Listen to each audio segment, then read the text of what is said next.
Sit Down Before Reading, a memoir, by me, Dave Bexfield. Chapter 26, The Moronic Wars. The raised eyebrows, the disbelieving shaking of heads, the overly dramatic eye rolls. I have a unique skill of eliciting exasperated reactions after doing something moronic. You might call me the Lionel Messi of morons, the GOAT of being the GOAT. It is a skill I have developed and honed over the years. I started young, like that time in second grade, when I faked a fever using the classic thermometer on a hot light bulb trick. Admittedly brilliant in the 70s, considerably less brilliant after the advent of cool-to-the-touch LCD lighting. To avoid completing a banal class art project where you had to make a stupid elf puppet out of paper. After struggling for an hour to merely draw a silhouette of an elf's head, which was indecipherable from a random Rorschach ink blot, I hatched my brilliant plan to miss school the following day. When I smugly returned, I discovered the other art project I had been working on, a delicate clay Christmas tree destined for Mom that only awaited the pièce de résistance, a final touch of paint, had been completed by another student in the festive holiday colors of the Pittsburgh Steelers. Today's art project, stupid effing paper elf puppet. There was also that time I reprogrammed a secretary's computer so that when she next typed into her computer, no matter what she typed, an ominous message would pop up. Incorrect password. Please remain at your desk station for the appropriate authorities to review security access, complete with a dramatic countdown clock. In my head, the head of an inexperienced intern just out of high school, I was certain that this was going to be hilarious. But when I rounded the corner and saw her boss, a high-ranking Air Force colonel, looking over her shoulder at said message, it dawned on me that maybe playing practical jokes that involve national security are unappreciated in the Pentagon. And then there was the time when I had the infamous gout scare. One night I awoke to intense, throbbing pain in a big toe, where even the light brush of a sheet produced agony and waves of misery. Walking was hard, wearing shoes was harder. Dr. Google pinpointed the source of my issues, a classic gout attack. Obviously, my passion for IPAs clearly had doomed me. The ER docs nodded in agreement as my toe issues looked and quacked like a gout attack. After living a beer-free life with little improvement and telling friends that they could no longer serve me IPA, tears, or organ meat, phew, I saw my primary care doctor, who was highly skeptical. He said my IPA habit wouldn't have triggered such an arthritic condition in someone barely 30 and ordered me to get x-rays. By unbelievable happenstance, as I was waiting to get called back, I flipped through a dog-eared magazine on medical mysteries and stumbled onto a story about a karate expert who was suffering from mysterious arthritis in his hands. Doctors were stumped until one of them overheard the martial artist talk about his favorite hobby, breaking boards with his fists. I remember sitting in the waiting room, laughing, thinking, what a moron, what a total moron. And then I abruptly stopped laughing. To prepare for the upcoming snowboarding season, a passion of mine on the same level as IPAs, I had been diligently exercising the muscle on the front of my shin, the anterior tibialis, by doing toe raises. But then I had the brilliant idea to amp it up, make it more challenging, by adding resistance in the form of a 20-pound dumbbell on my big toe, and then proceeded to do said brilliant exercise religiously for weeks, until one toe cried out for mercy. Christ. Medical mystery solved. There are countless examples of me acting as a moron, so when I see amateurs, rank amateurs, trying to edge onto my turf, it irks me. Irks in all caps. Enter into evidence the most moronic of wars that don't involve swords or firearms, the so-called Lyme Wars. In 1981, after investigating the woods surrounding Lyme, Connecticut, scientist Willy Bergdorfer made a groundbreaking discovery. Tiny, unassuming deer ticks, no more than the size of sesame seeds, had been causing the rash of unexplained illnesses affecting families, particularly children, living in the small northeast town just off the Atlantic coast. Lyme disease was officially coined in 1982, but the disease was originally minted years ago. A hella many years ago. Researchers at the Yale School of Public Health uncovered evidence that Lyme disease tracks back more than 60,000 years in North America, back when the universal language of Earth was grunt. In Europe, though, the disease is a wee older. University of Bath researchers made the discovery that Lyme originated there before the Ice Age. The Ice Age began 2.4 million years ago, which means Lyme disease has been angling to fudge with our health from a time before humans even existed. It comes as no surprise that Europe's earliest preserved mummy ever found, Ötzi, also had Lyme disease. Before he was murdered, the original Iceman, sorry Val Kilmer, lived between 3350 and 3105 BC in the mountains along the border between Austria and Italy, likely spending his last years complaining about being tired and griping to his common-law wife that something feels off. No, it wasn't all in his head, researchers later confirmed after a pair of tourists first stumbled on the frozen dude in September of 1991. Coincidentally, that same year, scientists in the United States got busy surveilling and researching Lyme disease, with the first federal funding ever allocated to the tick-borne illness. The CDC established the two-tier testing algorithm for the disease just a few years later, the current gold standard. And, drumroll, shortly thereafter, the pitchforks came out and the Lyme Wars began. Wars birth books, lots and lots of books, and this topic alone would already fill a wing at a Lyme library. I could go into excruciating Battle of the Bulge detail, dissecting every skirmish. But a Tolstoy-esque War and Ticks epic would have all the appeal of a 1,000-page tome on which way a roll of toilet paper should hang. I prefer GIS. Generally, there are two opposing camps.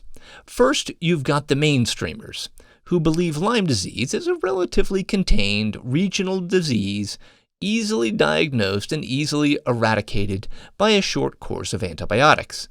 That is, being blamed erroneously for a myriad of unrelated health conditions, particularly non-existent chronic Lyme.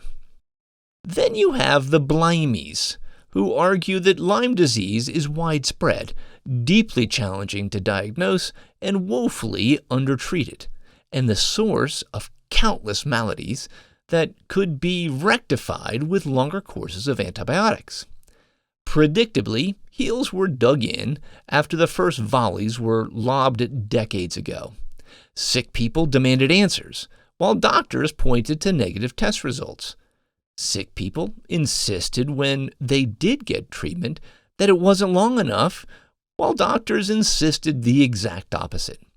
Sick people railed all hair on fire at being ignored, while doctors turned up the stereos in their BMWs. The situation soon became intractable. Competing for moron supremacy, over the years the two factions kept amplifying their own rhetoric and biased beliefs to ridiculous levels. The more extreme blimies have peddled conspiracy theories like Girl Scouts hawking Thin Mints, conniving cabals of researchers scheming to hide the truth, Big Pharma colluding to suppress the cure, health insurers conspiring to avoid treating this one disease, and the government concealing secrets of a covert tick experiment gone bad. Despite Lyme disease being around since before woolly mammoths, imagine being tasked with finding a tick on one of those fuzzy beasts. The uncontrolled spread has been attributed by some to an escaped military bioweapon from a research base on Plum Island, not coincidentally in the general vicinity where the tick-borne epidemic was first identified. The mainstreamers haven't been any better. Instead of merely dismissing some of these arguments with blunt reasoning, for example, the pizza parlor doesn't even have a basement in which to operate a worldwide pedophile ring, they have resorted to mocking, ridiculing, and outright rejecting anyone or any theory remotely questioning the research or the validity of the science surrounding Lyme disease. As the protesters turned up the volume on protesting, researchers cranked out what they crank out best: journal articles, specifically journal articles denigrating and denouncing said protesters as delusional kooks more at home in a cult than a cul-de-sac, a looming threat to public health. Delusional Infestation, a 2009 journal article in Clinical Microbiology Reviews, is but one of countless studies analyzing this puzzling trend of lunacy. Patients with delusional infestation, DI, pose a truly interdisciplinary problem to the medical system. They avoid psychiatrists and consult dermatologists, microbiologists, or general practitioners, but often lose faith in professional medicine.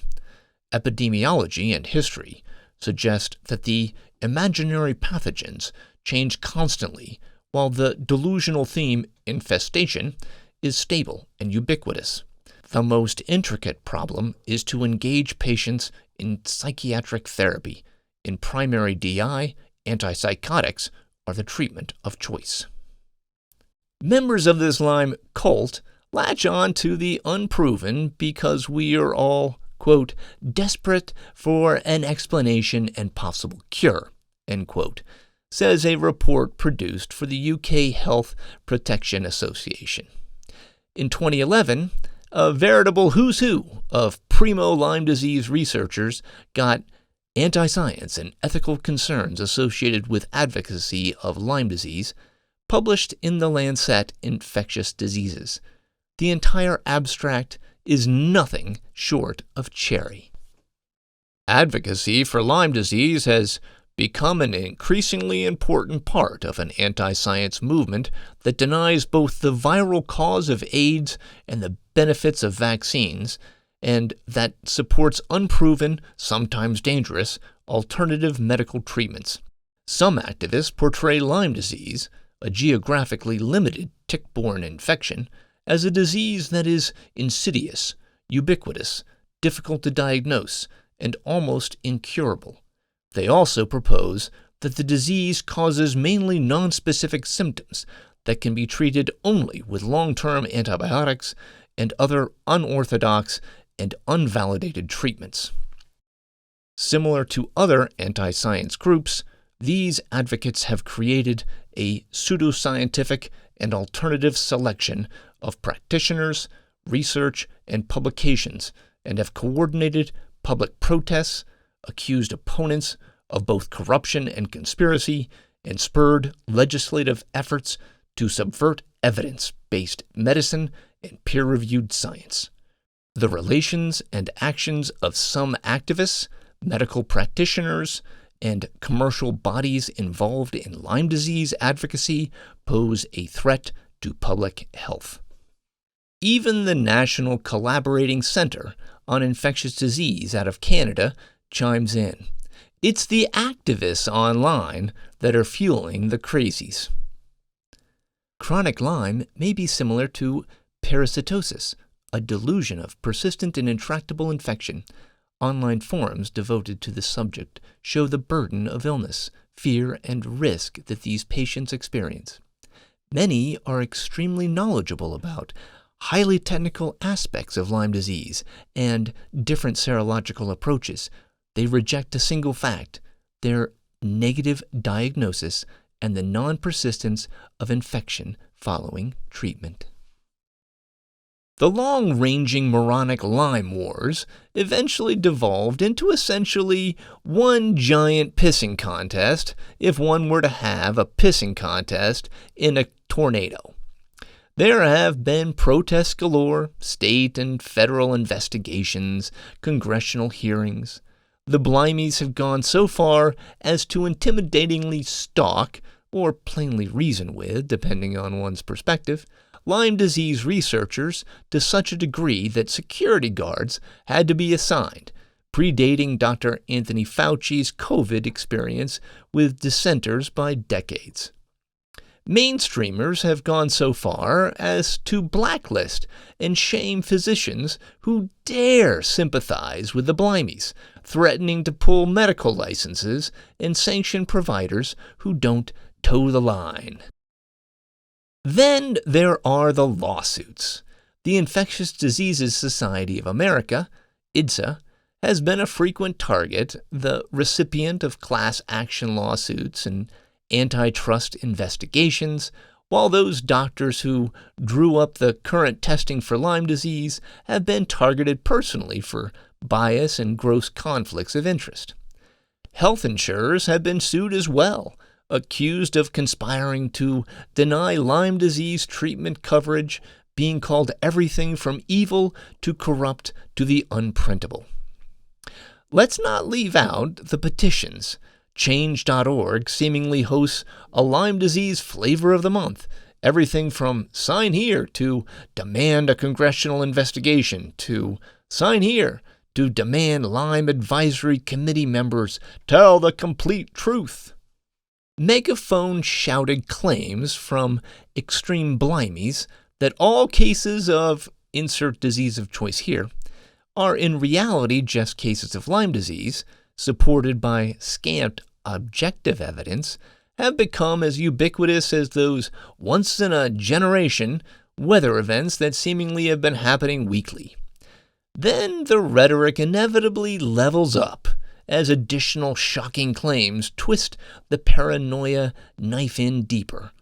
For example, Lyme disease is spreading uncontrollably as a sexually transmitted disease, like its spirochetal cousin, syphilis. But logic often stubs its toe and trips when these types of claims are combined. For instance, if all MS is Lyme, and Lyme spreads in the bedroom, why aren't the intimate partners of MS succumbing en masse to mysterious maladies? And don't say that's because people diagnosed with MS or Lyme disease don't do the nasty. Oh, trust me, they do. Likewise, infectious disease doctors embrace the accuracy of Lyme disease test results like a new set of Callaway Strata golf clubs or a bottle of 18-year-old single malt scotch. Or both, simultaneously. But again, logic faceplant. If these tests were so precise, why has there been an unmistakable avalanche of outrage for decades? There have been thousands of critical books, feature-length movies, most recently The Quiet Epidemic documentary released in 2022, countless personal experiences of misdiagnoses, and a never-ending drumbeat of alarm about false negatives. But these people are all beyond delusional? No other medical test for any other condition in the world spurs this kind of visceral reaction, other than perhaps the occasional shocking, not shocking, pregnancy test results when we discover who the father is on an episode of Jerry Springer. And then there are the other mainstreamers outside the... beep. And then there are the other mainstreamers outside the medical community, an entire group often overlooked, disbelieving friends, family, colleagues, and fellow patients, even spouses, especially spouses. To avoid a ruined marriage due to the cult of chronic Lyme, I'm going to have one final blood test, which I have little hope will show positive. Then I'm officially dropping out, writes a member of active MSers who started on her MS misdiagnosis journey months before I started on mine. I'm going to hang up the gloves and accept my fate of slow progression until I die, probably of a chronic UTI that sends one into sepsis, because I think that's the usual way it happens to us. There's an undercurrent of, yeah, sure, whatever, that comes when suspicions of Lyme, unsupported by a positive test, are raised. The disease is now seen as a catch-all for invisible psychosomatic symptoms that, in the opinion of the observer, may or may not be real. Husbands and wives will more often than not roll their eyes at the suggestion. Friends will debate your supposed diagnosis behind your back, and all will silently wonder if you are just grasping at straws as you circle the disability drain. Or maybe it's all in your head and you just need therapy. Poor, pathetic you. What people don't realize is that we just want the right diagnosis. How hard is that? Turns out, really hard. It's no wonder that after 40 years of mindless bickering, there has been zero compromise, zero bending. Virtually every physician practicing today has grown up in a world where they have been taught to steer clear of the Lyme wackos, a reason few will entertain treating a patient for Lyme without the protective shield of a positive test. To do so would put their entire medical careers in jeopardy. It's just not worth the risk or hassle, so suffering patients have no recourse other than to raise a stink and, if they can afford to, go off the mainstream grid to find help, any help. And then, worse, when they do, their support system of family and friends often fractures under the weight of decades of biased derision against anything remotely attributed to a tick. After the most recent failed lawsuit against IDSA, one member recognized the dismissal in a published May 2022 journal article in the Open Forum of Infectious Diseases as a, quote, clear and important victory for the IDSA in the decades-long contentious debate over Lyme disease, while purporting to offer an olive branch. But the branch could not help but have contemptuous offshoots, evidenced by the title alone, Destroying the Village in Order to Save It, Collateral Damage in the Battle over Lyme Disease. It is the opinion of the author that infectious disease specialists, experts in history-taking, physical examination, and diagnosis, are the ones, quote, saving the village, and that their patients should be relieved to know, quote, that their symptoms are not attributable to an incurable spirochete. He goes on to lament that he feels defeated when he is, quote, unable to convince someone that they don't need a central line and antibiotic cocktail. What if it's not the patient, but the physician who needs convincing? It's unfathomable that the test for Lyme disease could be wrong, that copious research behind myriad diseases could be wrong, that the entire panoply of infectious disease experts and autoimmune specialists could be wrong. How does one tell those who cling to the unfathomable that it's time to finally fathom, to lay down their arms and put an end to the moronic Lyme Wars? You'll soon find out. You'll soon find out.